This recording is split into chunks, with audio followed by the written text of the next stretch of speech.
자, 심화이론 과정 8번째 시간 진행할 수 있도록 하겠습니다. 자, 이번 시간은 여름교재 521페이지예요. 521페이지 시간 예제가 들어있죠? 예제 관련해서 설명을 좀 드리고자 합니다. 사실 감정평가 그런 이 부분도 계산 문제가 다소 출제가 많이 되고 있는 편이에요. 계산 문제 충분히 대비가 된다 해서 가급적이면 우리 교재에 나와 있는 계산 문제 내가 풀어드리려고 노력을 하는 겁니다. 그래서 이제 예제는 지난 29회 시험에 출제했던 기출문제다 생각하시고 한번 살펴보시도록 하겠습니다. 자, 원가법엔 대상원의 적산 가액은 묻고 있죠. 그리고 주어진 조건만 고려해서 원가법에서 적산 가액을 산정해보자. 이 내용이 되겠어요. 항상 원가법 나오면 우리는 어떤 그림을 그리자 그랬습니다. 그런데 어떻게 그립니까? 자, 이렇게 그리자 그랬죠. 자, 여기가 뭡니까? 준공 시점이다 또는 신축 시점이다라는 겁니다. 점 준공으로부터 여기는 어때? 기준 시점이다 생각하시면 되겠죠? 기준 시점이다. 그래서 준공으로부터 기준 시점이다. 그래서 그림을 그리는 게 좋은 방법이다라는 겁니다. 자, 그럼 이제 박스에 주어진 조건만 고려해 봅시다. 자, 신축에 한 사용 승인 시점이다. 자, 신축에 한 사용 승인 시점이다. 이걸 어때? 준공 시점이다. 이렇게 생각하시면 되겠지요. 자, 2016년 9월 20일이다라고 주어져 있습니다. 다음은 기준 시점입니다. 기준점은 2018년 9월 20일이다. 우리가 이 내용을 통해서 준공으로부터 기준 시점까지 몇 년 경과가 있습니까? 2년 경과가 됐다는 걸 알 수 있다는 겁니다. 사실 우리 실제 시험에서는 신축에 한 사용 승인 시점 나와 있죠? 이건 어때? 준공 시점으로 보시면 되는 겁니다. 근데 2년 경과되었다 생각하시고 사용 승인 시점에 신축 공사비다. 이때 준공 시점이다 생각하죠. 준공 시점에 신축 공사비가 3억 원이다라는 이야기예요. 이때 공사비가 3억 원이다. 이렇게 주어져 있습니다.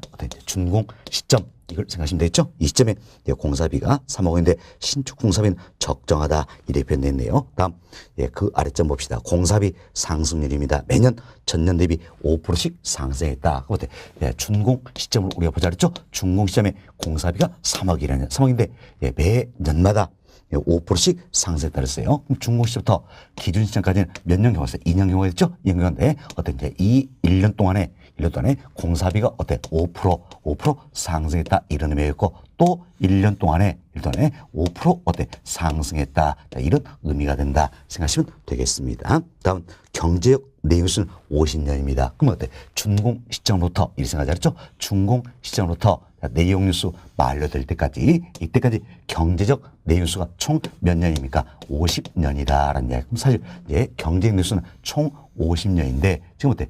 준공으로부터 기준까지 2년이 경과됐죠? 남아있는 내용수는 어때? 48년이다. 이렇게 생각하시면 되겠습니다. 다음 감가수용 방법은 정액법이다. 그래서 정액법에 의해서 내가 감가 수정한다는 거죠. 내수 만료 시 잔존 가치는 없다는 거야. 그럼 내수가 만료됐을 때 잔존 가치다. 잔존 가치는 없다. 이렇게 주어져요. 결국 잔가율이 어때? 0%다. 이렇게 생각하시면 되겠습니다. 됐습니다. 그럼 자, 이 같은 조건만 고려해서 우리는 기준 시점에서 대상물의 적산 가액을 구해보자. 이렇게 생각하시면 되겠습니다. 자, 그럼 항상 우리는 적산가액 구한다. 원가법이 되겠죠? 원가법은 이 생각하시면 되죠? 재조달 원가가 있습니다. 지금 재조달 원가에서 감액할 요인을 빼준다는 이야기예요. 그리고 감가 누계액이다 또는 감가 수정액을 빼준다. 이렇게 해서 우리가 적산 또는 복성 가액을 산정하는 게 원가법이 되겠다. 그럼 먼저 원가법에서 적산가액 구하기 위해서는 먼저 뭘 구해야 됩니까? 여기는 재조달 원가를 먼저 구해야 된다는 겁니다. 지금 재조달 원가를 먼저 구하고 다음 어때? 감가 누계액을 빼줘야 되겠지요. 감가 수정 과정을 거치게 된다. 이렇게 생각하시면 돼요. 그럼 가장 먼저 할 일이 뭡니까? 재조달 원가를 구하는 것이다. 그리고 감가 누계 즉 감가 수정액을 구해서 빼주면 적산 가격을 구할 수 있다. 그럼 이제 우리가 하나씩 구해보자라는 겁니다. 먼저 뭘 구합니까? 재조달 원가를 구한다라는 겁니다. 지금 재조달 원가는 항상 어느 시점을 기준한다 했어요. 기준 시점을 기준한다. 그래서 기준 시점에서 재조달 원가를 산정한다라는 겁니다. 근데 이때 준 조건이니까 준공 시점. 우리 실제 시험에서는 사용 승인 시점이 나와 있죠.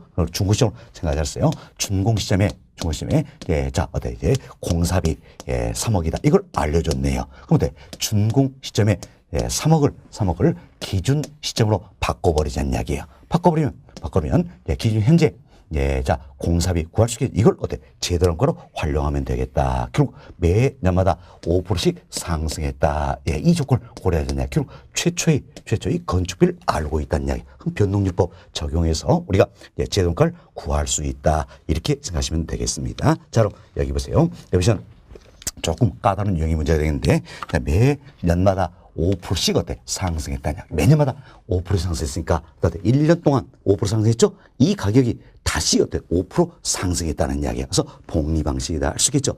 복리 방식이다 생각하시고 자 이때 3억이 이때 얼마일 것인가 이 문제가 되겠죠. 그럼 어때? 이때 3억이라는 것은 결국 일시불이지요. 일시불에 어때 미래 가치 이걸 구하면 되겠다는 겁니다. 제동가를 산정해야 된다. 그럼 어때? 이제 일시불의 미래 가치는 어떻게 구합니까? 퓨처 밸류는 프린트 밸류 곱하기 1 플러스 R의 n승이다. 이렇게 우리가 기본 이론 과정에서 투자라는 표에서 배웠죠? 여기 그대로 대입하면 되겠습니다. 자, 보세요. 일시불의 미래 가치를 구하자. 사실 이때 3억이 이때 얼마일 것인가? 문제죠? 이때 3억은 어때? 일시불이다. 여기에 이때 얼마가 미래 가치를 구하자서 일시불의 미래 가치 퓨처 밸류는 프린트 밸류 곱하기 1 플러스 R의 n승이다. 이때 프린트 밸류는 일시불이죠? 얼마입니까? 3억 원이다. 할 수 있겠죠? 3억. 자, 뒤에 동그라미 6개 떼버렸습니다. 곱하기 1 플러스 R이죠. R은 어때? 5%다. 할 수 있겠죠? 5%. 0.05가 되겠어요. 여기에 2년짜리니까 몇 승입니까? 2승이 되겠다. 이 값을 계산을 하면 되겠다는 겁니다. 자, 이 값을 우리 이제 계산을 한번 해봅시다. 계산기 활용하면 되는데 항상 우리가 이 값을 계산할 때는 이처럼 계수값을 먼저 계산하는 게 유리한 방법이 되겠지요. 1 플러스 0.05예요. 그럼 얼마입니까? 1.05의 2승이 되겠죠? 그럼 결국 1.05 곱하기 1.05다 생각하시면 되겠어요. 여기에 바로 3억을 곱해버리면 되겠다. 자, 이래서 계산해 봅시다. 1.05 곱하기 1.05 곱하기 3억 원이다. 자, 이렇게 하면 얼마 나옵니까? 3억 3천. 자, 75만 원이다. 이렇게 산정이 되겠지요. 3억 3천. 75만 원이다. 이렇게 산정이 되었습니다. 그럼 결국은 어떤지 자, 준공 시점에 사용 승인 시점을 우리가 준공 시점 보자 그랬죠. 준공 시점에 3억이 주어진 조건에서 때 기준점이 얼마입니까? 3억 3천 75만 원이다. 이걸 뭘로 보겠다? 제달 원가로 활용을 한다. 이렇게 생각하시면 되겠습니다. 그래서 우리가 제달원가를 구했습니다. 이렇게 해서 우리 원로 쪽인데 이 부분도 여러분들이 실제 시험에서는 일시불의 미래 가치를 구한다. 이게 생각나기 어렵습니다. 그렇기 때문에 우리가 이래 생각하자는 이야기예요. 자, 잘 보세요. 이때 3억이 1년 동안 5% 상승했다. 이것을 먼저 계산해보자는 이야기예요. 자, 3억 이게 5% 상승했다. 그럼 얼마입니까? 3억 1,500이다 할 수 있겠죠. 그럼 3억 1,500이 다시 1년 동안 5% 상승했다는 이야기예요. 그럼 자, 3억 1,500 여기에 5% 상승을 반영하자는 이야기예요. 반영하자. 자, 이렇게 해서 계산하면 얼마 나옵니까? 3억 3천 75만 원이다. 3억 3천 75만 원이다. 결과치는 똑같이 나온다 해서 우리의 편의상 이렇게 생각하자는 이야기예요. 이때 3억이 1년 동안 5% 상승했다라는 겁니다. 그리고 다시 또 5% 상승했다. 이렇게 해서 생각하시고 자, 이때 3억이 5% 상승하면 얼마입니까? 자, 3억 1,500이 되겠죠? 자, 3억 1,500이 다시 1년 동안 5% 상승했다. 자, 그럼 얼마가 되겠습니까? 3억 3,075만 원이다. 자, 이렇게 해서 계산하면 조금 더 쉽게 접근할 수가 있을 것이다. 라는 겁니다. 자, 이렇게 해서 이 같은 경우에는 제도론가를 구했습니다. 다음은 감가 누계액, 즉 감가 수정액을 구해야 되겠지요. 이때 감가 수정 방법은 정액법이라 했어요. 우리 지난 시간에도 연습해봤죠? 정액법이라는 것은 매년에 감가액이 일정한 방법이다. 처음 매년에 감가액이 일정하기 때문에 결국은 매년에 감가액 여기에다가 경과 연수만 곱해주면 어때? 이제 감가 누계액, 즉 감가 수정액을 구할 수 있다. 이렇게 보시면 되겠어요. 이때 매년 감가액을 먼저 산정해야 되겠죠. 그럼 매년의 감가액은 우리 이런 설명을 했어요. 감액할 총액이 있다는 이야기예요. 그럼 감액할 총액을 경제적 냉수로 나눠주면 된다라는 거죠. 그럼 가미kel 총액은 뭡니까? 제달 원가에서 잔존 가액을 빼준 값이다라는 겁니다. 빼준 값이 이게 가미kel 총액이 되겠죠? 이걸 이제 경제적 이제 내용 요소로 나눠주면 매년의 감가액을 구할 수 있다라는 겁니다. 여기에 경관 요소만 곱해주면 돼. 감가누계 산정이 된다는 겁니다. 그럼 우리 제돈가는 구해놨죠. 제돈가는 얼마입니까? 3억 3,075만 원이다. 이걸 구해놨어요. 구해놓고 다음 잔존 가액입니다. 잔존 가액인데 주어진 조건이라면 내수 만료했을 때 잔존 가치는 어때? 없다고 했어요. 잔존 가치가 없다. 이건 뭡니까? 잔존 가액이 없다. 이런 뜻이 되겠지. 자, 그럼 결국은 제돈가 전체로 때 감가를 해야 되겠다. 할 수 있겠죠. 왜? 내유서 말렸을 때 받을 수는 없기 때문에 제돈가 전체를 감가를 해야 되겠다. 그럼 가미kel 총액은 제달 원가가 되겠지요. 어때? 3억 4,075만 원이 될 수 있겠죠. 이걸 경제 내수로 나눠주면 되겠다. 경제 내수 총 몇 년입니까? 50년이죠? 이걸 50으로 나눠주면 어떻습니까? 매년의 감가액을 구할 수 있다. 여기에 경관연수를 곱해주자. 경관수 몇 년입니까? 2년이죠? 1을 곱해주면 되겠다는 겁니다. 자, 그럼 계산해 봅시다. 자, 330-750 나누기 50 해보세요. 50, 얼마 나옵니까? 자, 661만 5천 원 나온다 할 수 있겠죠? 661만 5천 원이다. 이게 결국 뭡니까? 매년의 감가액이 되겠죠. 여기 경관뉴스 2년이니까 자 곱하기 2 해보세요. 해보시면 얼마입니까? 자, 1,323만 원이 나온다 할 수 있겠죠. 그래서 정액법에 한 감가 누계액 감가 수행은 얼마입니까? 1,323만 원이다. 라는 겁니다. 그럼 우리 다 찾았네요. 제달 원가도 구했고 정액법에 한 감가 누계액, 즉 감가 수행도 구했습니다. 그럼 빼주면 되겠죠. 자, 제돈가 얼마입니까? 3억 3,075만 원이다. 여기에서 자 감가 누계액, 감가 수행 얼마입니까? 1,323만 원이다. 네가 빼주면 적산가에 구할 수 있겠죠? 얼마입니까?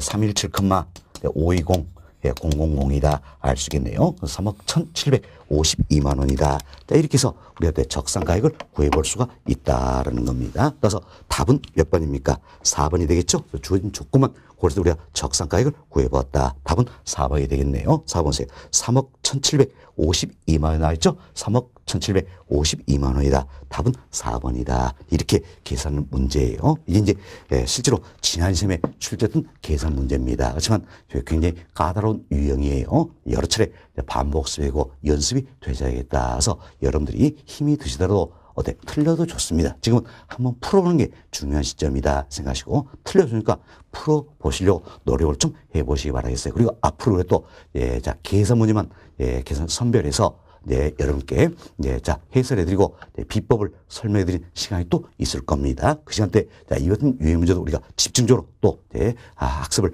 해볼 수가 있다. 그래서 여러 가지 유형에 대해서 학습을 좀 할 수 있도록 하겠습니다. 계산 대비해서 따로 이런 과정이 있으면 너무 걱정 마시고 본 과정 통해서는 제가 풀어드린 내용 토대로 해서 한 번쯤만 더 풀어보시고 이해하시려고 노력을 좀 해보시기 바라겠습니다. 아시겠죠? 부탁 말씀 드리고요. 자, 이제 우리 교재 2절 원가 방식이다. 이 부분은 다 설명이 되었습니다. 다음은 여러분 교재 522페이지예요. 522페이지 3절 비교 방식이다. 소개된 이 부분 설명을 좀 드리도록 하겠습니다. 먼저 가격의 삼면성 또는 가치의 삼면성 중에 시장성이라는 게 있어요. 시장성은 시장에서 얼마에 거래되냐 이 문제였죠. 시장성의 원리의 기초는 평가 방식이 있더라. 이게 시장과 비교한다 해서 비교 방식이다. 그럼 이 같은 비교 방식은 시장성의 원리에 기초한다. 이런 학자들은 시장 접근법이다. 이렇게 표현하게 됩니다. 그럼 이것은 비교 방식에서도 역시 대상 부분에 가액을 산정하는 방법과 임대료를 산정 방법으로 나뉘게 된다. 그래서 가액을 산정한다는 이야기예요. 그럼 가액을 산정하기 위해서는 거래된 사례와 비교가 되겠지요. 그래서 가액을 산정하는 평가 방법을 우리가 거래사례 비교법이다. 이렇게 이야기합니다. 거래사례 비교법이다. 이때 구해진 가액이겠죠. 이건 비교해서 구한다 그래서 비준 가격이다. 또 사례로부터 뽑아낸다. 유추한다. 이러면서 유추 가액이다. 이렇게 표현하는 겁니다. 그래서 거래사례 비교법에서 산정된 가액을 비준 또는 유추 가액이란다. 이렇게 보시면 되겠습니다. 다음 이와 같은 비교 방식에서 임대료를 산정하는 방법이 있다. 자, 임대료 산정에서는 무엇과 비교됩니까? 임대되었던 사례와 비교가 돼야 된다 할 수 있겠죠. 따라서 임대료 산정하는 평가 방법을 우리가 임대 사례 비교법이다 이렇게 이야기합니다. 임대 사례 비교법이다. 그래서 임대되었던 사례와 비교한다는 이야기예요. 비교한다. 그래서 대상권의 임대를 산정하는 평가 방법이다. 이때 산정된 임대료가 있겠죠. 이걸 뭐라고 하신가? 역시 비교해서 구한다 해서 비준 또는 사례로부터 뽑아낸다서 유추. 그래서 비준 또는 유추 임대료다. 줄여서 임료다. 이렇게 표현하는 겁니다. 이처럼 시장성의 원리에 기초하는 평가 방식이 비교 방식이다. 시장과 비교한다는 이야기예요. 비교 방식이다. 그럼 비교 방식에서 가액을 산정하는 평가 방법이 거래사례 비교법, 임대를 산정 평가 방법이 임대사례 비교법이다. 이렇게 생각하시면 되겠습니다. 자, 그렇지만 이제 또 비교 방식의 일종이 되고 있는 게 하나가 더 있지요. 시장성의 원리에 기초한다. 보기는 어렵습니다. 그렇지만 비교 방식의 일종이 되고 있는 게 있더라. 바로 토지의 가액을 산정한 평가 방법이 되겠지요. 토지의 가액을 산정 평가 방법인데 공시지가 기준법이라는 게 있습니다. 공시지가 기준법이다라는 게 있어요. 이도 표준지 공시지가 이과 비교해서 대상 토지의 가액을 산정하는 평가 방법이다. 그래서 비교한다. 이러면서 비교 방식의 하나가 되는 것이다. 이렇게 보시면 되겠어요. 자, 이래서 저희들이 이제 거래사례 비교법 그리고 임대사례 비교법 공시지가 기준법 이 세 가지를 다루는 게 바로 우리 교재 3절 비교 방식이다. 이렇게 생각하시면 되겠습니다. 자, 여기서 하나씩 설명을 좀 드리도록 하겠습니다. 자, 이 부분도 여러분들이 먼저 원리를 잘 이해할 수 있어야 되겠습니다. 그래야 조금 더 수월하게 접근이 된다 생각하시고 먼저 우리가 이제 거래사례 비교법입니다. 자, 이것은 거래사례 비교법에 자, 여기 보세요. 거래사례 비교법이라는 게 있다. 거래사례 비교법의 원리부터 설명을 좀 드리도록 하겠습니다. 거래사례 비교법은 말 그대로 보세요. 거래된 사례와 비교한다는 이야기. 좀 거래된 사례와 비교해서 대상산의 기준 현재 가치를 구하고자 한다. 이렇게 보시면 되겠습니다. 자, 그럼 우리가 이런 예를 한번 들어봅시다. 여기 보세요. 이와 같은 대상 부동산이 있다는 이야기예요.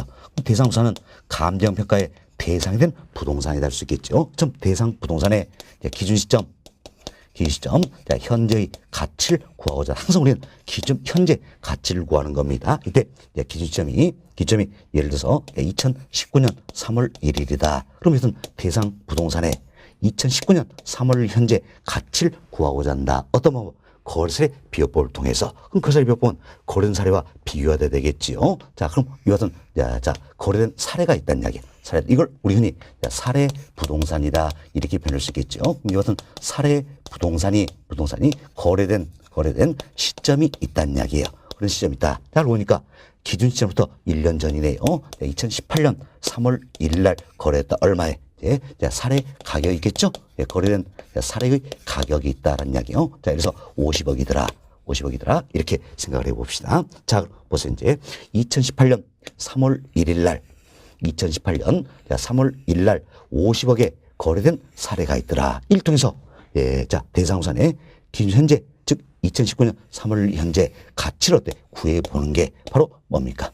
거래사례 비교법이다. 이렇게 생각하시면 되겠습니다. 처음 거래사례 비교법에서 대상 부동산의 기준 현재 가치를 구하기 위해서는 먼저 뭐가 있습니까? 사례 부동산이 있어야 되겠죠? 그래서 가장 먼저 할 일이 사례를 수집하는 것이다. 이렇게 보시면 되겠어요. 좀 사례를 수집하는 것이다. 그럼 사례는 어디서 수집할 것인가? 저희들이 배웠습니다. 이처럼 대상 부동산과 비교할 만한 사례 수집에서 최원방권이 되는 개념이 뭡니까? 동일 수권이다 할 수 있겠죠. 그래서 사례는 먼저 인근 지역에서 수집하는 게 좋다라는 겁니다. 왜 그렇습니까? 인근 지역 내에서는 지역 요인이 동일하죠. 따라서 인근 지역에서 사례를 수집했을 때는 지역 요인이 동일하기 때문에 인근 사례 수집에는 지역 요인을 비교할 필요가 있어요, 없어요? 없다라는 이야기에서 가급적 사례는 어디서 수집하는 게 좋습니까? 인근 지역에서 수집하는 게 좋다라는 겁니다. 그렇지만 인근 지역에서 이 대상상과 비교를 하는 사례를 찾기가 어렵다는 얘기. 이때는 어디서 합니까? 동일 수권 내에 있는 동일 수권 내에 있는 유사 지역에서 사례를 수집을 하게 된다는 겁니다. 이 시험 인근 지역에서 사례를 쓰면 좋겠지만 인근 지역에서 적정 사례를 찾을 수 없더라. 그럼 이때는 동일 수권 내에 있는 유사 지역에서 사례를 수집한다. 그래서 사례 수집의 최원문권은 뭐가 됩니까? 동일 수권이다 생각하시면 되겠어요. 이 점 동일 수권 내에 있는 유사 지역에서 사례를 수집했습니다. 이때는 어떻습니까? 반드시 지역 요인을 비교를 해 줘야 된다. 왜? 지역 요인이 다를 수 있겠죠? 유사적이니까. 지역 요인을 비교를 해 줘야 된다 생각하시면 되겠어요. 여튼 우리는 이제 사례 수집할 수 있는 것은 딱 두 군데는 걸 알았네요. 뭡니까? 인근 지역 아니면 어때? 동일 수권 내에 있는 유사 지역이다 해서 사례를 수집할 수 있는 것은 두 군데다. 인근 지역 아니면 동일 수권은 유사 지역이다. 이렇게 생각하시면 되겠습니다. 즉 인근 지역이나 동일 수권 내에 있는 유사 지역에서 여러 가지 사례를 수집을 한다는 이야기야. 그럼 사례를 수집하고 그 담당이 뭡니까? 대상 부동산과 비교할 만한 사례를 선택하는 것이다. 자, 여러 가지 사례를 수집했죠? 수집한 사례 중에서 대상 부동산과 비교할 만한 사례를 어떻습니까? 사례를 선택하는 것이다. 그럼 어떤 사례를 선택할 것인가? 바로 동일성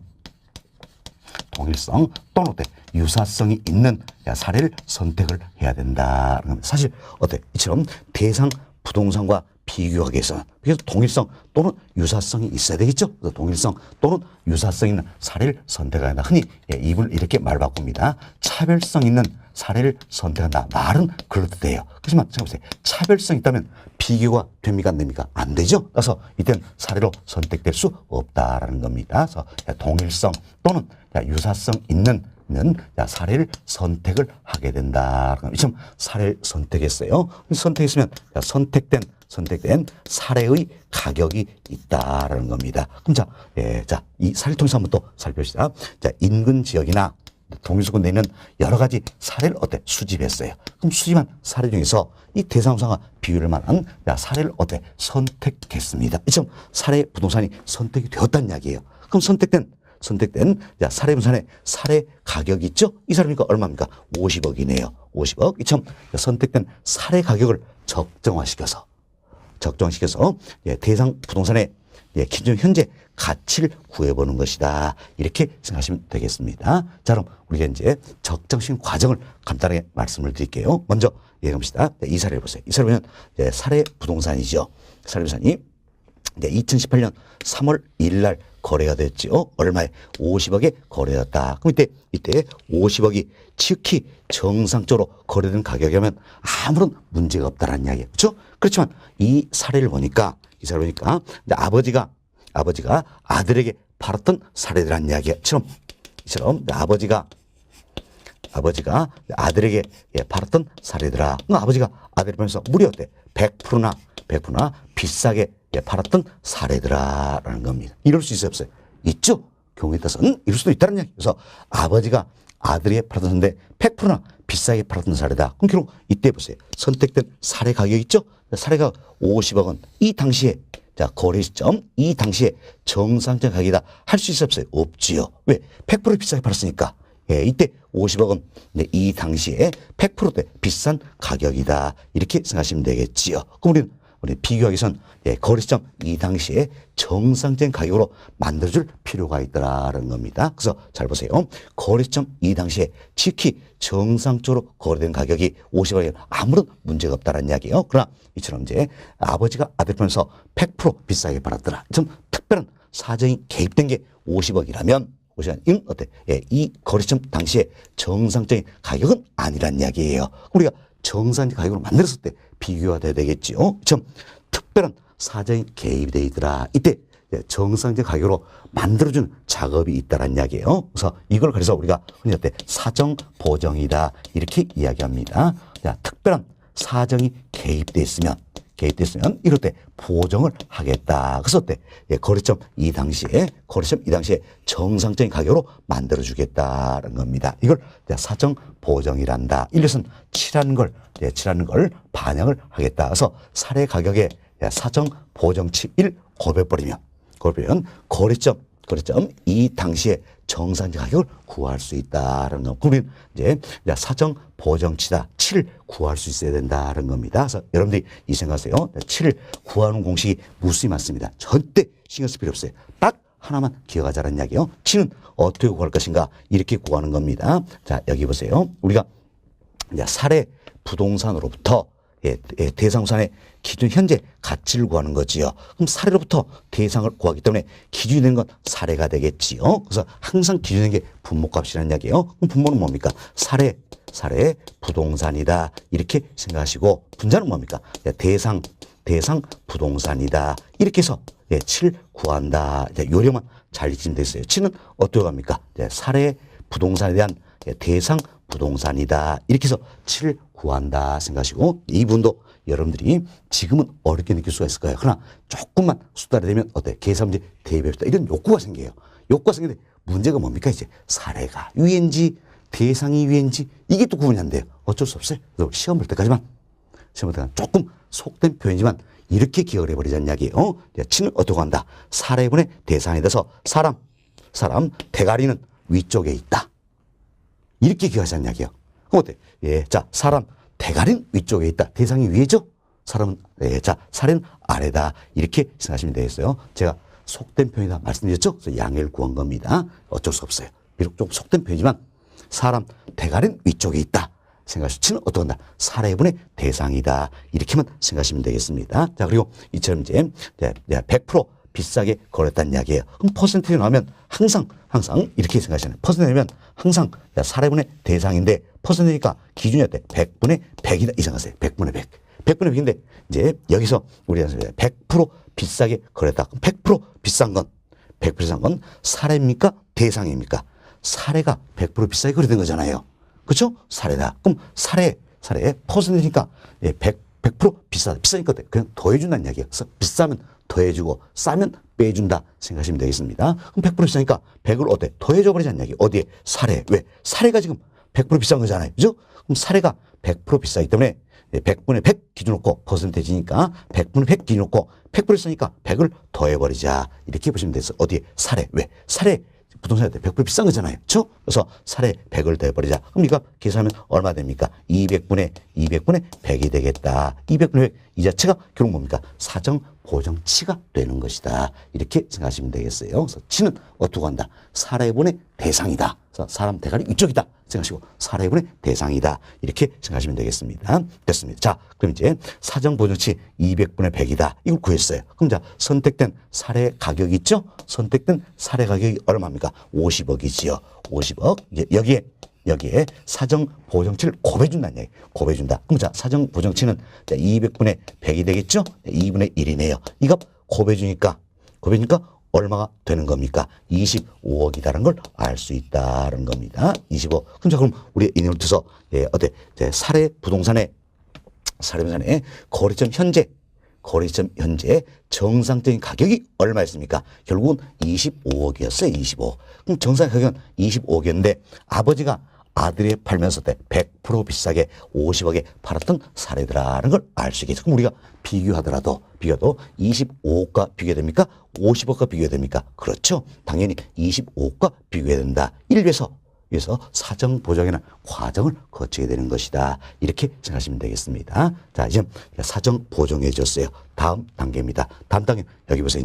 이처럼 자, 거래 시점 2018년 3월 1일이죠. 이때 정상적인 가격이 25억이었어요. 이제 여기까지 우리가 구했습니다. 그렇지만 대상부산의 기준 현재 가치를 구하는 거지요. 기준 언제입니까? 2019년 3월 1일이네요. 그럼 어때? 거래 시점과 기준 시점이 불일치하다는 이야기야. 불일치하면 이 기간 동안 가격 변동이 있을 수 있어요, 없어요? 있다는 이야기야. 이 기간 동안 가격 변동이 없다는 아무런 문제 안 되겠죠. 그러나 가격 변동이 있다면 왜? 부동산은 끊임이 하니까 가격 변동이 있다면 거래 시점에 정상적인 가격을 어때?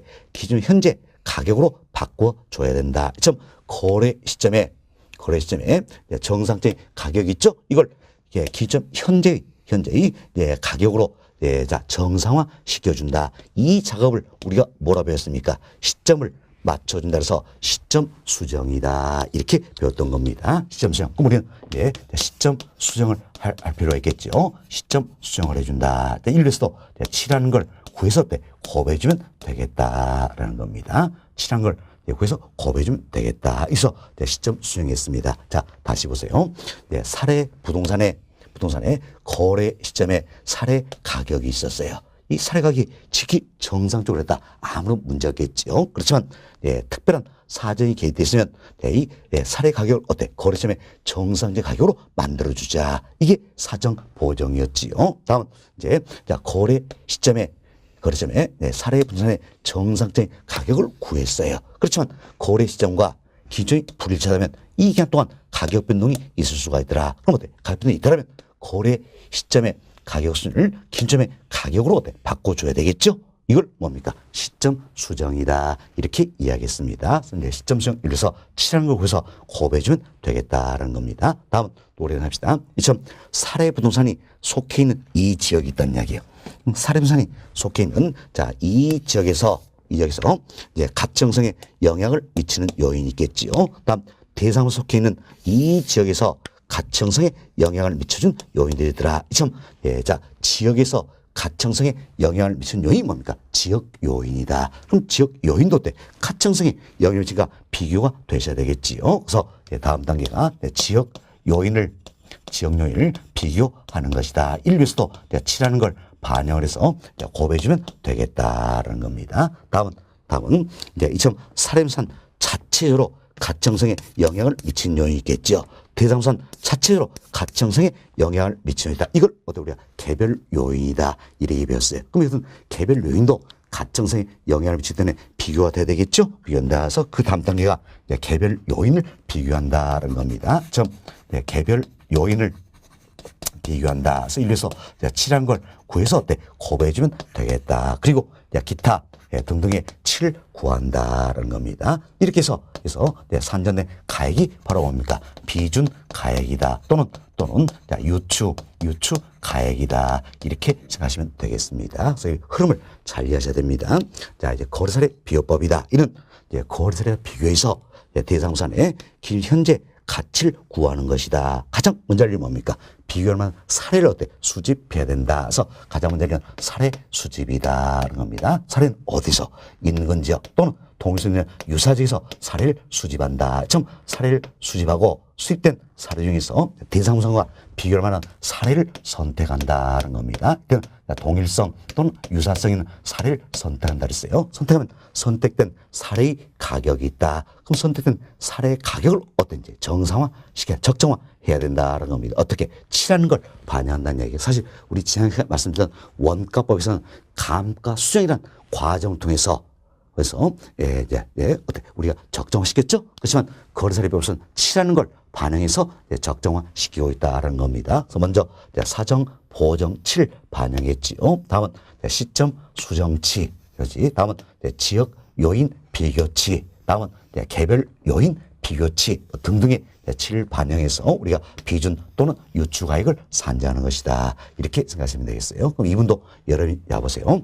선택된 사례 가격의 칠 전부 다 곱해주는 겁니다. 그럼 곱해주기 전에 뭘 먼저 곱해주냐? 관계없이 결과치는 똑같이 나와요.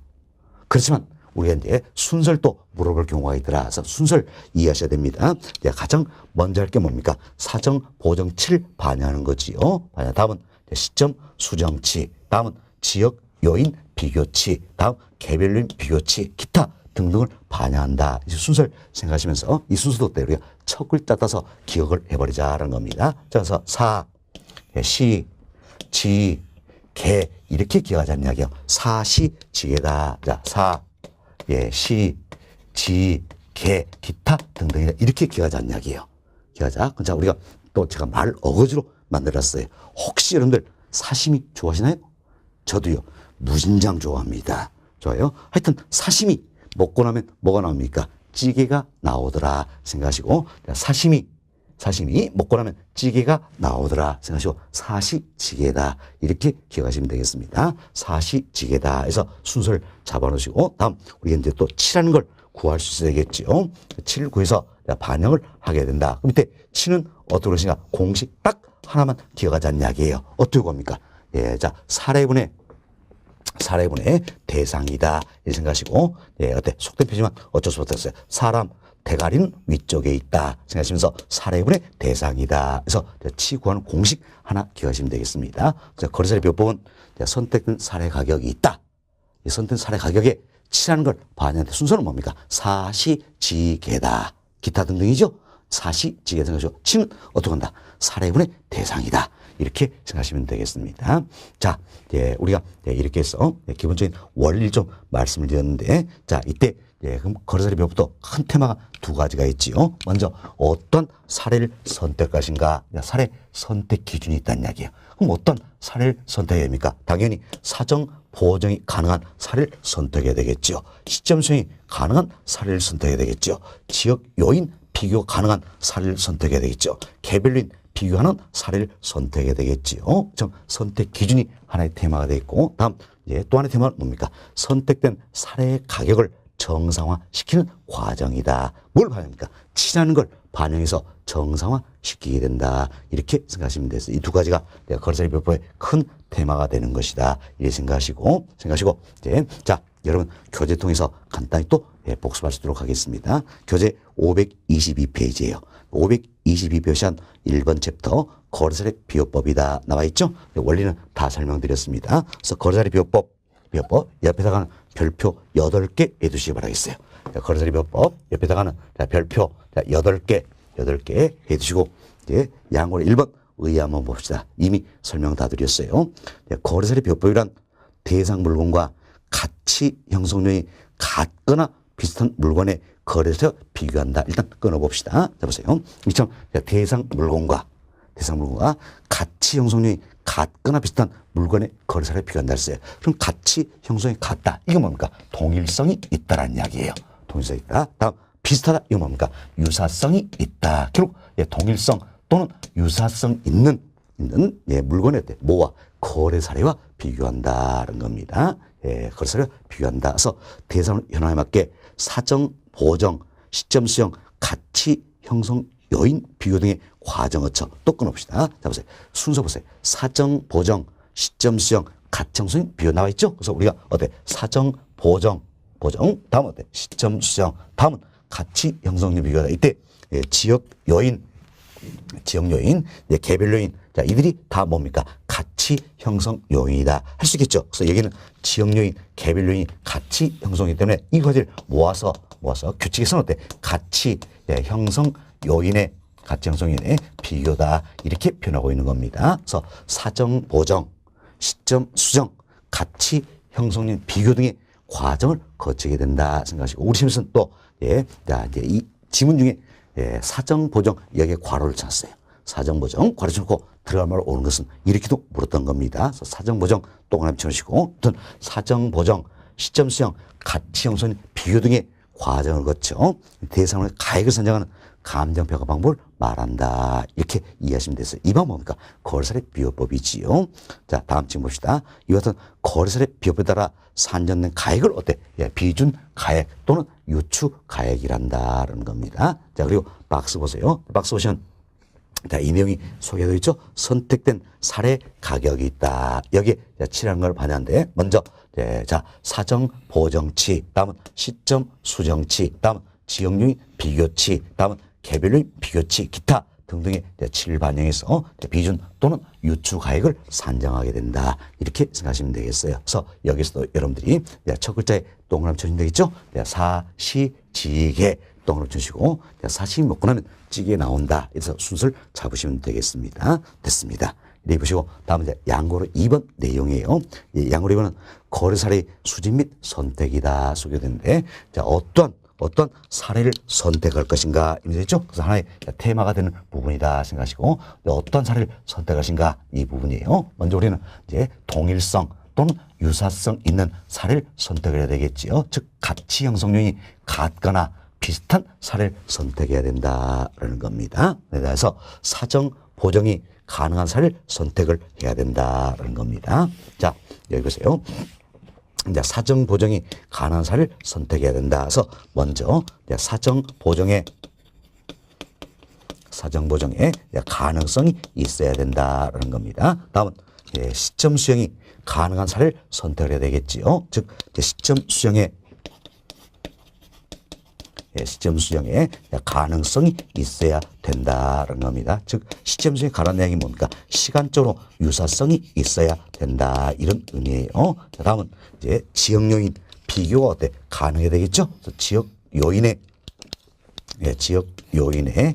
비교 가능성이 있어야 된다는 겁니다. 지금 지역 요인의 비교 가능성이 있어서 어때? 위치적으로 유사성이 있어야 한다. 위치에 유사성이 있어야 된다는 겁니다. 다음은 이제 개별 요인의 비교가 어때? 가능해야 된다는 거죠. 그래서 개별 요인의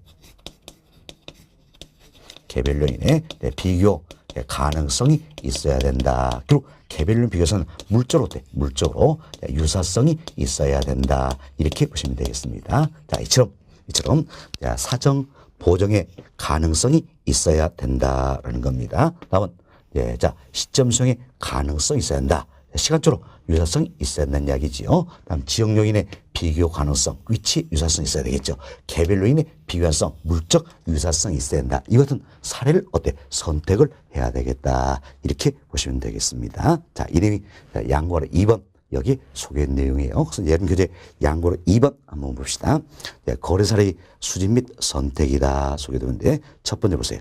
거래 사례 몇 보로 감정 평가할 때는 거래주를 다음의 요건을 모두 갖춘 그 부분 적절한 사례를 선택해야 된다. 그래서 동일 1번 거래 사정이 정상적으로 인정된 사례나 자 거래 사정이 정상적으로 정상적 인정 사례 지켜야 돼. 정상적으로 거래했다는 이야기야. 그럼 너무너무 좋겠지요. 왜? 사정 보정 할 필요 없기 때문이죠. 그렇지만 정상인 것으로 보정이 가능한 사례다. 좀 사정 보정이 가능하다면 사례로 선택할 수가 있다라는 겁니다. 다음 동일한 2번 기준 시점으로 시점 수행이 가능한 사례다. 자, 시점 수행이 가능성이 있는 사례가 돼야 된다는 겁니다. 동일한 3번 대상 물건과 위치의 유사성이나 물적 유사성이 있어. 자, 참 위치의 유사성 그리고 물적 유사성이 있어야 되겠지요. 그래서 지역 요인, 개별 요인 등 가치 형성률의 비교가 가능한 사례가 된다. 이처럼 동그라미 1번, 동그라미 2번, 동그라미 3번 요건을 모두 갖춘 적절한 사례를 선택을 해야 된다. 결국은 우리 지금까지 사정 보정이 가능한 사례가 돼야 한다. 시점 수행이 가능한 사례가 돼야 한다. 지역민 비교가 가능한 사례가 돼야 한다. 개별인 비교가 가능한 사례가 된다는 겁니다. 이것은 사례를 선택을 하게 된다는 겁니다. 그리고 평균 1번부터는 더 구체적으로 설명하고 있는 내용들이에요. 자, 이미 몇 가지는 말씀을 드렸습니다. 동그라미 1번 봅시다. 평균 1번은 사정 보정의 가능성 있는 사례를 선택해야 한다. 그 이야기예요. 동그라미 1번. 선택된 거래 사례에 거래 당사자의 특수한 사정이나 개별적인 동기가 게재되어 있거나 시장 상황이 정통하지 못하여 사례 가격이 적정하지 아니할 경우입니다. 그럼 특별한 사정이 개입이 돼 있다는 이야기지요. 이때는 그러한 사정이 없었을 경우에 가격 순으로 사례 가격을 정상화시켜야 되겠지요. 이 작업을 뭐랍니까? 사정 보정이란다. 결국 특별한 사정이 개입이 돼 있어요. 이때 정상적 가격으로 만들어주겠다. 이 등을 사정 보정이란다라는 겁니다. 자, 다음 동그라미 2번 보세요. 거래 사례는 거래 사정이 정상적으로 인정되는 거. 자, 보세요. 특히 정상적으로 했다. 사례로서 아주 좋다는 이야기죠. 그렇지만 정상인 것으로 보정될 수 있는 것이 아니라 특별한 사정이 개입될 때 사정의 개입 정도를 알 수 있어서 사정 보정이 가능하면 정상인으로 보정할 수 있잖아요. 이때는 사례로 선택될 수 있어요, 없어요? 있다라는 겁니다. 있다. 즉 사정 보정의 가능성 있는 사례가 돼야 된다라는 겁니다. 동사 3번 거래 당사자의 특수한 사정이나 개별적인 동기가 게재되어 있어도 개입의 정도를 알 수 있습니다. 자, 예를 들어서 아버지가 아들에게 팔았습니다. 100%나 비싸게 팔았네. 좀 특별한 사정이 개입되어 있죠? 이때 100% 비싸게 팔았다. 개입의 정도를 알 수 있으면 사정 보정이 가능했잖아요. 이때는 사례로 선택될 수 있다라는 겁니다. 지금은 사정 보정이 가능으로 사례로 선택할 수 있다는 이야기야. 그러나 예, 또 어떤 아버지가 아들에게 팔았던 사례예요. 팔았는데 얼마나 비싸게 팔았는지 사정의 개입 정도를 알 수가 없더란 이야기예요. 그럼 이때는 자 사정 보정이 됩니까 안 됩니까? 안 되죠. 사례로 선택될 수 있다 없다? 없다라는 이야기예요. 그래서 특별한 사정이 개입됐다 하더라도 무조건 사례로 선택될 수 없는 거냐? 아니라는 이야기예요. 특별한 사정이 개입됐다 할지라도 사정의 개입 정도를 알 수 있어 사정 보정만 가능하면 얼마든지 사례로 선택될 수 있다. 그러나 사정의 개입 정도를 모른다면 사례로 선택될 수 없다. 이렇게 생각하시면 되겠습니다. 자, 이 내용이 편관의 1번 관련 내용입니다. 다음 편관의 2번 봅시다. 편관의 여기서는 시간적 유사성이 있어야 된다. 그리고 시점 수행에 가능성이 있어야 된다라는 겁니다. 그래서 동그라미 1번 보세요. 이미 우리 용어 정리했던 내용입니다. 자, 사례 부동산의 거래 시점과 대상부동산의 기준점이 시간적으로 불일치합니다. 이때 가격 수준의 변동이 있는 경우 거래 시점의 가격을 기준점 현재 가격 수준으로 정상화한 작업을 뭐라 합니까? 시점 수령이란다. 해서 정확히 용어 정리하셔야 됩니다. 시점 수령은 거래 시점의 가격을 어느 점입니까? 기준 시점에 가격 수준으로 정상화한 작업을 말한다라는 겁니다. 다음 동그라미 2번. 사례 부동산과 대상 부동산 간에는 시간적 유사성이 있어야 된다는 이야기예요. 그리고 시점 수령의 가능성이 있어야 된다라는 겁니다. 또 3번. 시점 수령의 가능성이란 시간적 유사성을 뜻하는 거지요.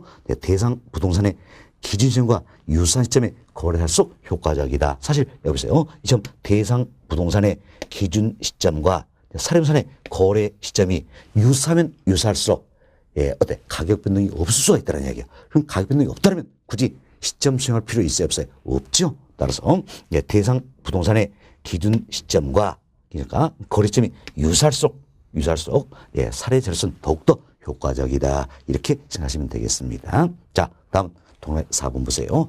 거래점이 확정되지 않았습니다. 자, 그러면서 다른 조건 다 알고 있어요. 다 알고 있는데 언제 거래되는지 이 거래점을 알 수가 없다는 이야기예요. 그럼 거래점을 알 수가 없으면 시점 수행이 됩니까 안 됩니까? 안 되겠죠. 이때는 사례로 선택될 수 있어요 없어요? 없다. 이렇게 생각하시면 되겠습니다. 동그라미 4번.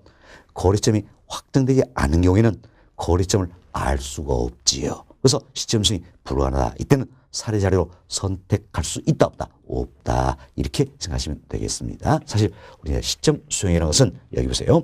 거래 시점의 가격을 기준점의 가격으로 정상시현 작업을 말하는 거지요. 그래서 거래 시점과 기준 시점이 불일치해서 가격 변동이 있다면 어때? 시점 수행을 해줘야 되겠죠. 그렇지만 거래 시점과 기준점이 불일치하더라. 이때도 가격 변동이 없다면 굳이 시점 수행할 필요 있어요 없어요? 이때는 시점 수행할 필요가 없다는 이야기. 그럼 시점 수행 결국 언제 하는 겁니까? 거래 시점과 기준이 불일치해서 이 기간 동안 가격 변동이 있는 경우에 이때 하나요 시점 수행해야 된다. 이렇게 생각하시면 되겠습니다. 이 정도 이해하시면 되겠고요. 다음은 세 번째로 평을 3번입니다. 위치의 유사성이 있어야 한다. 이 부분이죠. 위치의 유사성이 있다. 즉 지역 요인의 비교 가능성이 있어야 된다라는 겁니다. 그래서 동그라미 1번. 위치에 있어서 대상상과 동일성 또는 유사성 있는 지역 내 소재하는 거래사를 선택해야 된다는 거죠. 이때 대상 부동산과 동일성 있는 지역 내 소재한다. 그럼 결국 뭡니까? 인근적에 소재하는 사례다. 이렇게 생각하시면 되겠어요. 반면 유사성 있는 지역 내 소재한다. 이런 뭡니까? 동일수권 내에 있는 유사 지역에서 사례를 선택했다. 사례를 수집했다. 이렇게 생각하시면 되겠습니다. 참 사례 수는 어디서 하는 겁니까? 인근 지역 또는 동일수권 내에 있는 유사 지역에서 사례를 수집하게 된다. 이렇게 생각하시면 되겠어요. 다시 한번 봅시다. 동그라미 1번. 위치에 있어서 대상부상과 동일성 또는 유사성 있는 지역 내 소재하는 거래사를 선택해야 된다는 겁니다. 동그라미 2번. 자, 인근 지역이나 유사적 내의 사례, 즉 동일수권 내의 거래 사례로서 지역 요인의 비교가 가능한 사례자를 수집을 해야 되겠지요. 동그라미 3번. 거래 사례를 인근지에서 구한 경우에는 지역 요인 비교는 필요하지 않다. 우리 설명했죠. 인근 지역에서 사례를 수집했습니다. 이때는 인근적 내에서는 지역 요인이 동일하죠. 따라서 지역 요인 비교는 필요치 않다라는 겁니다. 자, 이것처럼 지역 요인 비교할 필요는 없다라는 이야기예요. 그렇지만 동그라미 4번. 거래 사례를 동일수권 내에는 유사지역에서 구했다는 이야기야. 이땐 지역률 비교해야 된다. 지금 동일수권 내에는 유사지역에서 사례를 수집했습니다. 이땐 어떻습니까? 지역 요인을 어때? 비교를 해 주어야 된다. 이렇게 이해하시면 되겠습니다. 다음 이제 평가로 4번입니다. 평가 4번은 물적 유사성, 즉 개별 요인의 비교 가능성이 있는 사례가 돼야 된다는 겁니다. 동그라미 1번 보세요. 거래 사례는 대상상과 상호 대체 경위가 성립되고 가격은 상호 관련 유지된다는 거죠. 참고하시고 동그라미 2번 대상상과 개별로인 비교가 가능한 사례가 돼야 된다는 거죠. 동그라미 3번 사례 분산이 대상상과 물적으로 다소 다르다는 이야기. 그럼 우리가 쉽게 이런 자료 해봅시다. 해보세요. 사례 부동산이 있고 대상 부동산이 있더라. 그럼 대상부산은 석조 건물입니다. 사례 부동산은 목조 건물이더란 이야기예요. 그럼 어때? 물적으로 다르잖아요. 다르기 때문에 개별적인 비교가 됩니까? 안 됩니까? 안 되죠. 그럼 이것은 사례는 선택될 수 있다 없다? 없다는 이야기예요. 없다. 왜? 물적으로 다르기 때문에 개별적인 비교가 안 되잖아요. 사례로 선택될 수 없다는 겁니다. 그래도 이런 경우가 있겠죠. 처럼 이제 물적으로 다소 다릅니다. 물적으로 다소 다르더라도 개별 요인의 비교가 가능하다면 이때는 어때? 사례로 선택될 수 있다는 이야기예요. 왜? 자, 보세요. 물적 유사성이 있어야 한다. 뭐 때문입니까? 개별의 비교를 위해서라는 이야기에서 물적으로는 다소 다르다 할지라도 개별 요인만 비교가 가능하다면 이때는 어때? 사례로 선택될 수 있는 것이다. 이렇게 생각하시면 되겠어요. 이게 동그라미 3번 내용입니다. 봅시다. 사례 분산이 대상상 물적으로 다소 다르더라도 개별 요인의 비교가 가능하다면 이때는 어때? 사례 자료로 선택할 수 있다. 이렇게 생각하시면 되겠어요. 사례로 선택되기 위한 기준들이 있다. 그 사례 선택 기준 몇 가지를 말씀드렸습니다. 근본적으로 동일성 또는 유사성 사례를 선택해야 되겠죠. 가치 형성이 같거나 비슷한 물건의 사례를 선택해야 된다 생각하시고, 먼저 사정 보정의 가능성이 있는 사례가 된다. 다음은 시점성의 가능성 있는 사례를 지어서 시간적으로 유사성 있어야 된다. 다음 지역 요인의 비교 가능성이 있어야 된다. 위치에 유사성이 있어야겠죠. 다음 개별 요인의 비교 가능성이 있어야 된다. 물적 유사성이 있어야 한다는 이야기예요. 자, 이 같은 이 요건을 모두 갖춘 사례를 우리가 선택할 수 있어야 된다. 그래서 사례의 선택 기준 이분 말씀드렸습니다. 말씀드렸고, 다음 이제 여름교재 523페이지 하단 보시면 양 3번 대표성이 없는 매매사례다. 이분은 중요성이 낮은 분이요. 생략합니다. 다음 페이지 넘겨봅시다. 그럼 다음 페이지 넘어가시면 524페이지예요. 양으로 4번 거래사례 정상화다. 소개되겠죠? 이게 또 하나의 테마가 되는 부분이에요. 그래서 저희들이 거래사례법법 설명드리면서 거래사례법법의 큰 테마는 두 가지가 있다. 하나는 뭡니까? 어떤 사례를 선택하신가? 사례 선택 기준이다. 이번 설명이 다 되었죠? 다음 또 하나의 테마가 뭡니까? 선택된 이제 사례 부동산의 사례 가격이 있다는 이야기야. 이걸 정상화 시킬 수가 있어야 된다. 뭘 반영합니까? 치라는 걸 반영해서 정상화 시킬 수 있다. 이게 또 하나의 테마가 되는 것이다 생각하시고, 이분은 다음 시간에 계속해서 설명을 좀 더 드리도록 하겠습니다. 자, 이번 시간은 여기까지 설명드리도록 하겠습니다.